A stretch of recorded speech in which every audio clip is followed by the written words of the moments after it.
All right, so this go around, we'll be looking at the first American awarded the Victoria Cross. Now, I'm definitely interested to hear what this is. I love the video that I reacted to on the Victoria Cross itself. And just the amount of valor and the amount of bravery and courage that, and of course, you talk to any of them, they're not gonna call it bravery or courage or anything. They're just doing what had to be done, whether to take and save themselves or save their squad mates' lives. But for an American to receive it, um, I can't think of any higher honor than to have another country award you its highest medal for combat service. So, or for something done in the heat of battle. So that said, let's get into it, shall we? Its 170-year history, the Victoria Cross, Britain's highest medal for valour, has been awarded to 5 Americans. 4 were members of the Canadian Expeditionary Force during World War I. But the very first American to receive the VC was serving in the Royal Navy at the time of the American Civil War, in a tiny and forgotten action in Japan.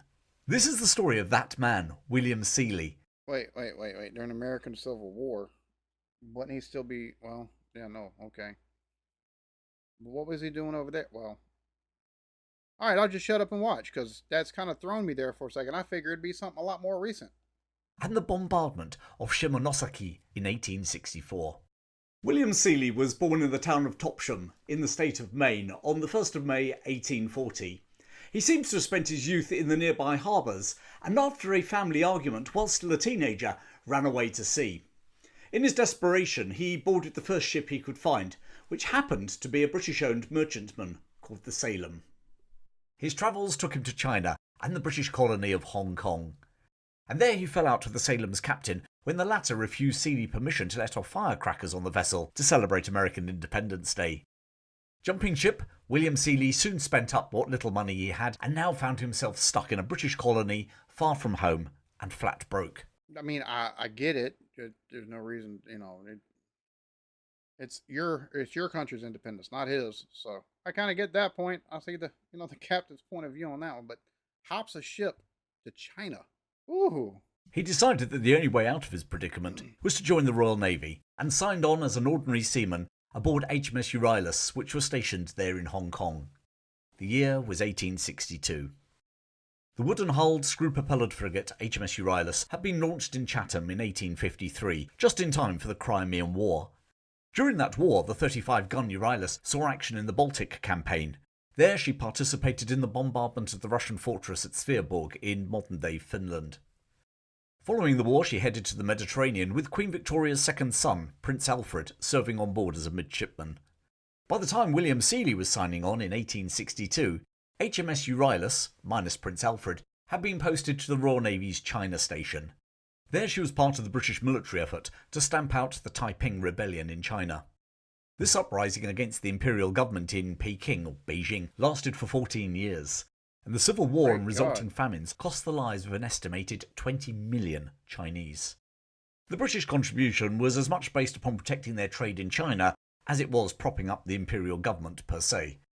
It did, however, result in a British Army officer commanding part of the Imperial Chinese Army, Charles Gordon. His exploits were to earn him the nickname back in Britain of Chinese Gordon. And it was Chinese Gordon who would end up besieged by the Mahdi in Khartoum in the 1880s. And I've done a fair few talks about that subject. Check out my playlist at the end. So we've got an American taking and serving in the British Navy. We got a British naval officer, or not naval officer, but a British soldier that's actually leading Chinese troops. So we got some cross-cultural contamination going on here. And I'm saying that jokingly. Like, it just, the fact that home dude wound up spending his money, of course, you need a way to survive, make money, and everything like that, joins the Navy. Pretty prudent move, in my opinion. But the fact over there, the trade and everything like that, and I take a look into the British time in China. So I love the get up though, because that's very much looks like a traditional Chinese garb.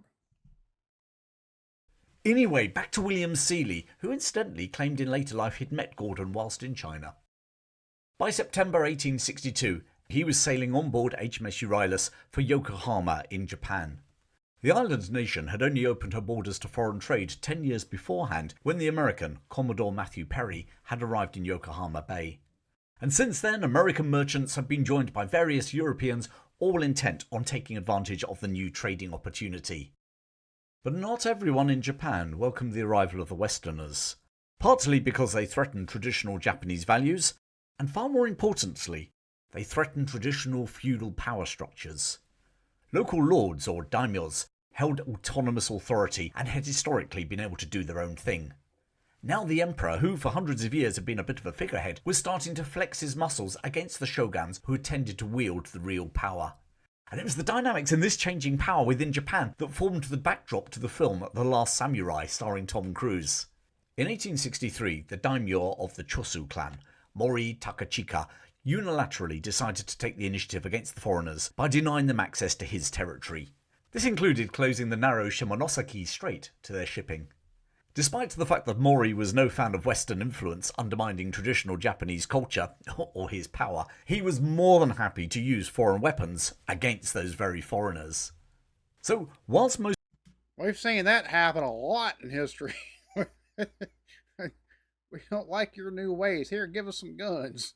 I mean, I can't blame him. I can't. You can't blame him, right? Just throwing that out there. You got some weaponry that inflict damage, and it's better than what you've got. You're gonna want it. I mean, it's just human nature, right? You take and level the battlefield that way, or level the playing field. So I get that part of it, but it's still funny how that's worked in history. Most of his artillery batteries overlooking the strait were antiquated cannons that fired cannonballs rather than shells. He did also possess 5 modern Dahlgren guns. Designed by American Admiral John Dahlgren in the late 1840s and early 50s, these guns were nicknamed soda bottles due to the shape of their muzzles, and were being used extensively in the Civil War that was raging in America at this very time. Mori's 5 Dahlgren guns could fire their 8-inch shells over 2,000 yards, which was more than enough to cover the narrow straits. He also had a small navy to enforce the closure too. His fleet included 3 American-built warships, the 6-gun Daniel Webster, the 4-gun Cochin, and the 10-gun Lanrick, by now called the Cosy. On the 25th of June, 1863, Maury's fleet attacked an American merchant ship, the SS Pembroke, in the Straits. Somehow, the captain of the Pembroke managed to outrun his pursuers, suffering only minimal damage. The following day, the French naval dispatch steamer, Kren Chan, was fired upon by Maury's artillery. Badly damaged, she too managed to turn about and sail away, but unlike the Pembroke, the French crew had suffered 4 casualties. Protests were submitted to the imperial government by both nations' senior diplomats in Japan. The traditional shogun leadership were keen to appease the Western nations, but as I said earlier, the local feudal lords, like Daimyo Mori, were effectively laws unto themselves. There was a lull for a few.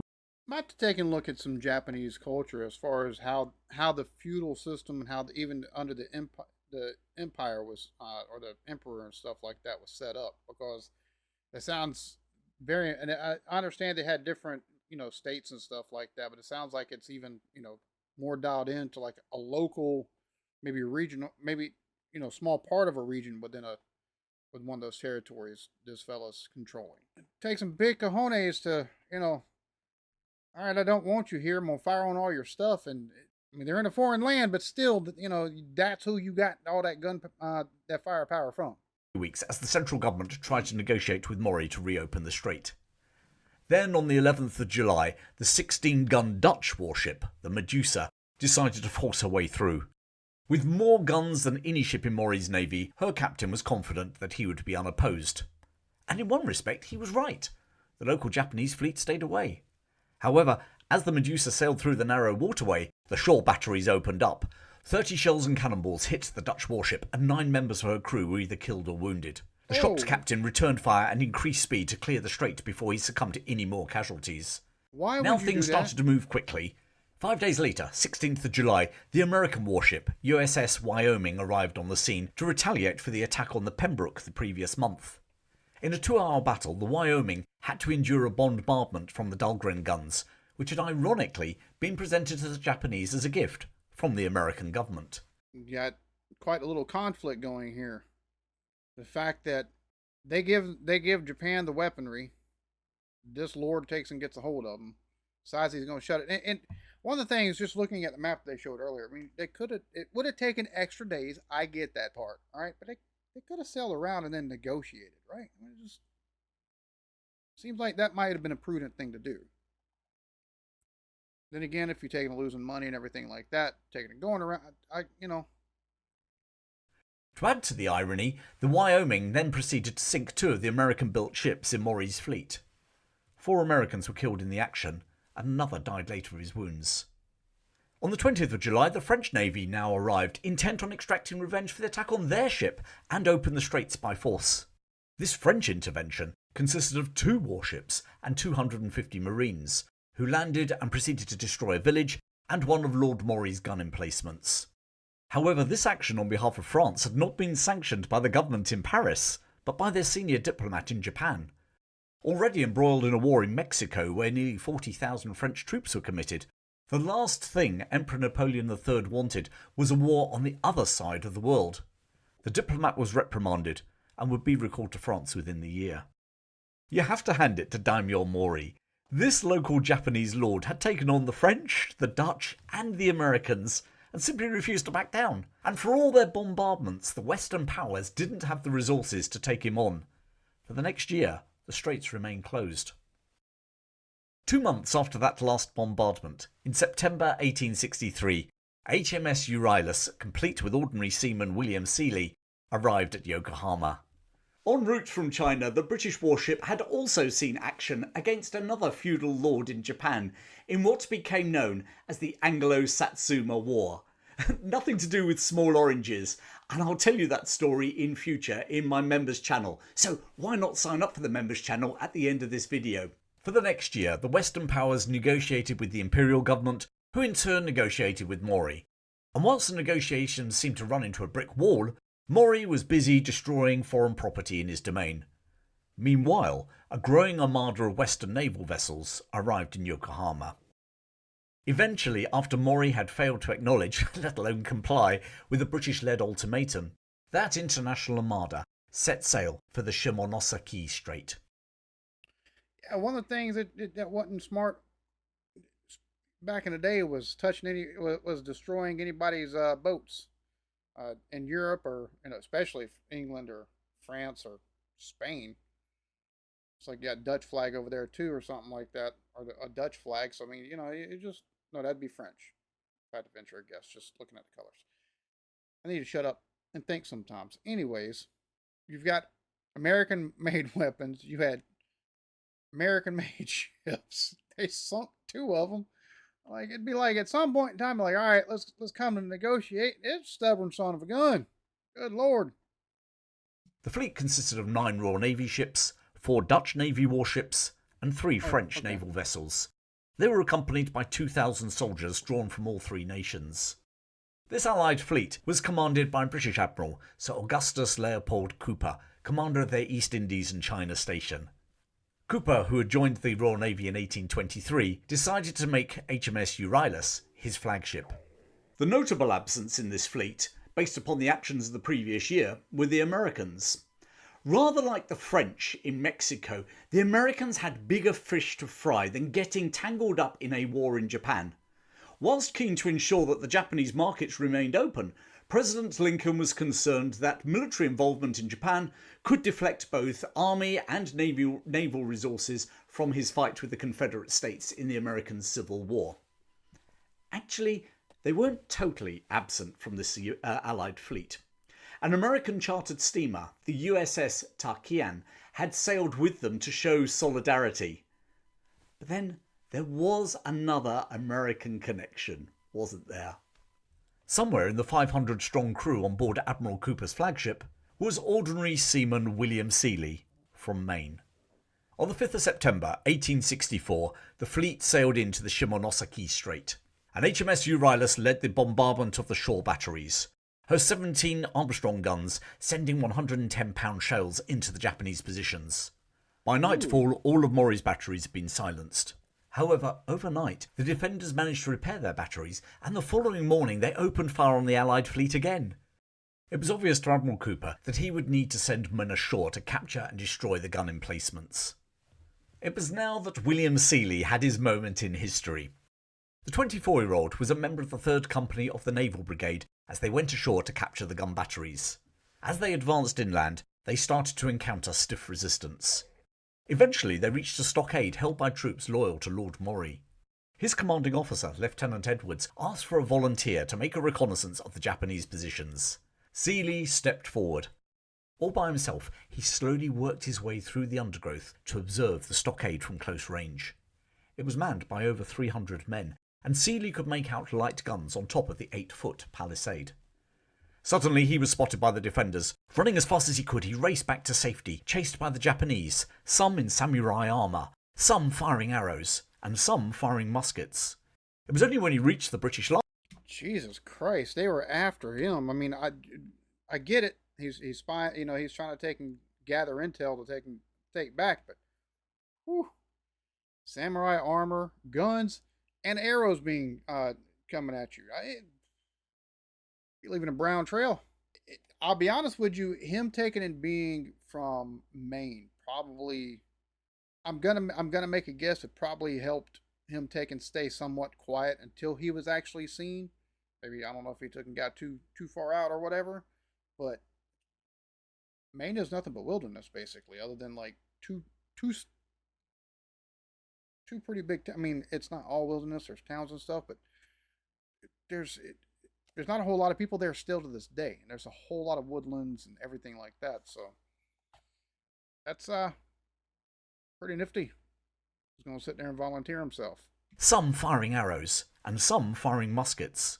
It was only when he reached the British lines that he realised he'd been wounded in the left arm. Nevertheless, he made his report, and based upon his observations, Captain Alexander of the Euryalus planned his attack. Despite being injured, William Seeley armed himself with a naval cutlass and joined in the attack. The attacking naval brigade advanced under a storm of arrows and musket shots. Captain Alexander fell, having taken a musket ball to his ankle. As he lay on the ground, Ordinary Seaman Seeley rushed over.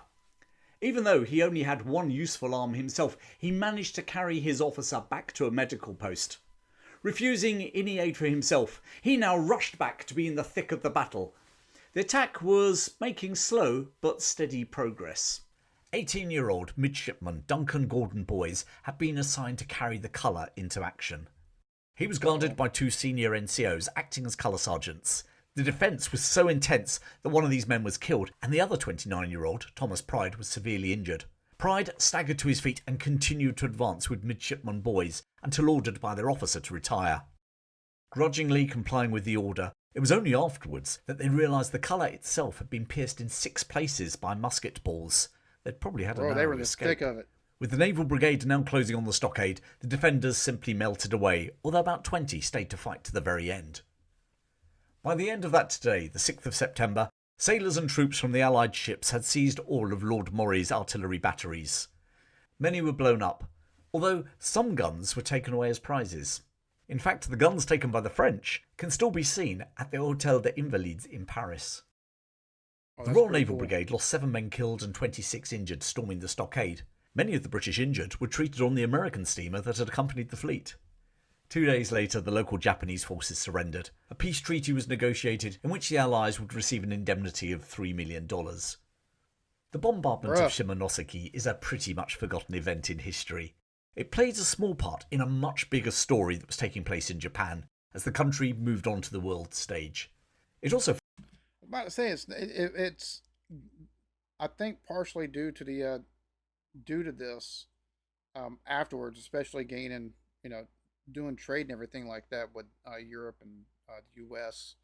and the world. Basically, we seen as the 1900s dawned, late 1800s into the 1900s. They took that just under an emperor, and like imperial expansion was on their mind.